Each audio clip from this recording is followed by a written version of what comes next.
Hey everyone, welcome back to Kingdom of Learning. So in this video we are going to discuss about the major issue I think which is just bothering all the students who have to appear in CUET 2022.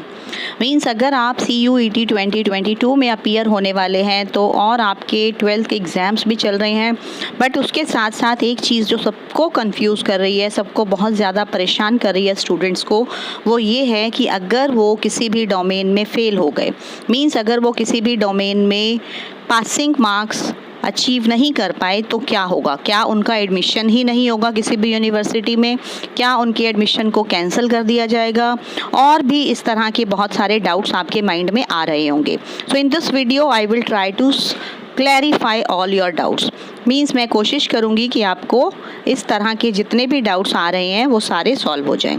तो अगर आप worried हैं कि अगर किसी domain में आप अच्छे मार्क्स नहीं ले पाते या फिर सपोज़ आप फेल ही हो जाते हैं, मीन्स आपके पासिंग मार्क्स भी नहीं आ पाते, तो क्या होगा? क्या आप कॉलेज में एडमिशन ही नहीं ले पाएंगे? तो इसका आंसर है नहीं, ऐसा नहीं होगा। मीन्स अगर सपोज़ आपने 5 या 6 डोमेन्स या जितने भी डोमेन्स आपने फ़िल किए हैं, 1 2 जितने भी डोमेन्स आपने फ़िल किए हैं, उनमें से अगर आपके किसी एक डोमेन में बहुत कम मार्क्स आते हैं और किसी एक दूसरे में बहुत ज़्यादा मार्क्स आ जाते हैं, तो उन सबके टोटल मार्क्स को ऐड करके ही आपका स्कोर बनाया जाएगा।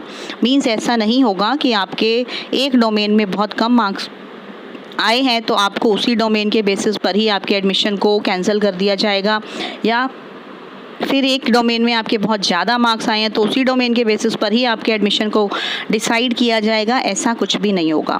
So you need not worry about this thing. आपने क्या करना है, आपने अपनी प्रिपरेशन में किस चीज़ पे फोकस करना है, जो भी आपका मीन्स मेन डोमेन है, जिस डोमेन में आप आगे जाना चाहते हैं या फिर आपको लगता है कि जिस डोमेन के ऊपर आपकी पकड़ है, मीन्स जिस भी सब्जेक्ट में आप बहुत अच्छे से मीन्स कंफर्टेबली अपीयर हो सकते हैं और आपको लगता है कि उसमें आपके मार्क्स जो हैं अच्छे आ सकते हैं, तो आप उस डोमेन पर ज़्यादा काम करें instead of working on a new domain. Means अगर आप सोचेंगे कि अब हमें ये डोमेन, हमने कुछ नए डोमेन्स फिल कर दिए हैं और अब हम उन्हीं की प्रिपरेशन पर लग जाएं और जो डोमेन्स की हमारी ऑलरेडी थोड़ी बहुत प्रिपरेशन है उनको हम इग्नोर कर दें, तो आप गलत होंगे। तो आपको क्या करना है कि आपके जो सब्जेक्ट्स, यहाँ पर डोमेन्स को मैं सब्जेक्ट्स भी बोल सकती हूँ, तो जिस सब्जेक्ट में आपके ऑलरेडी अच्छे मार्क्स आते हैं आप उन्हीं सब्जेक्ट्स पर ज़्यादा काम करें, क्योंकि मार्क्स अल्टीमेटली टोटल ही होने हैं।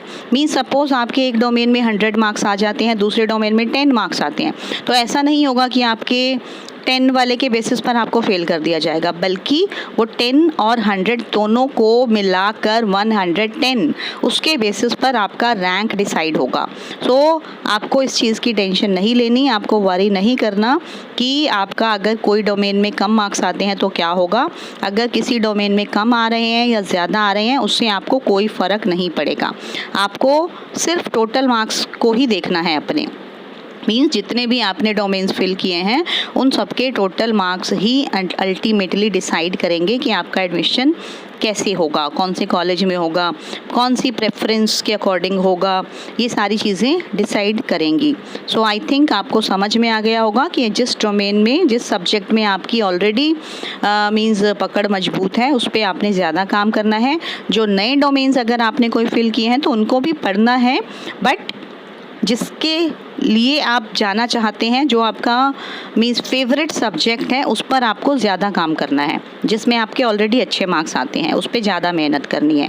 तो इस तरह से आप अपनी प्रिपरेशन को स्टार्ट कर दें। अभी तो खैर आपके 12th के एग्ज़ाम्स ही चल रहे हैं, तो जैसे ही एग्ज़ाम्स ओवर होते हैं या जिसके भी बीच बीच में टाइम मिलता है, लाइक अगर आपकी बहुत सारी छुट्टियाँ आ जाती किसी 2 एग्ज़ाम्स के बीच में, तो आप अपनी CUET की प्रिपरेशन को करते रहें, क्योंकि अल्टीमेटली एंड रिज़ल्ट तो आपका वहीं पर डिसाइड होना है। 12th के मार्क्स मैटर नहीं करेंगे। तो बट इसका मतलब ये भी नहीं है कि आप 12th को इग्नोर करके CUET की प्रिपरेशन पर लग जाएं। मीन्स पास तो होना ही है 12th में भी, और जो 12th का सिलेबस है वही CUET में ही भी आना है, तो वो आपका एक तरह से दोनों की ही प्रिपरेशन हो रही है। So means my suggestion will be कि अभी आप अपने 12th बोर्ड्स पर फोकस करें और उसके बाद आप अपने CUET की प्रेपरेशन पर लग जाएं. So I hope this video might have helped you all. So please share it with others and like the video and share it with maximum number of students and subscribe to the channel if you are watching it for the first time. Thank you so much and stay tuned for the next video.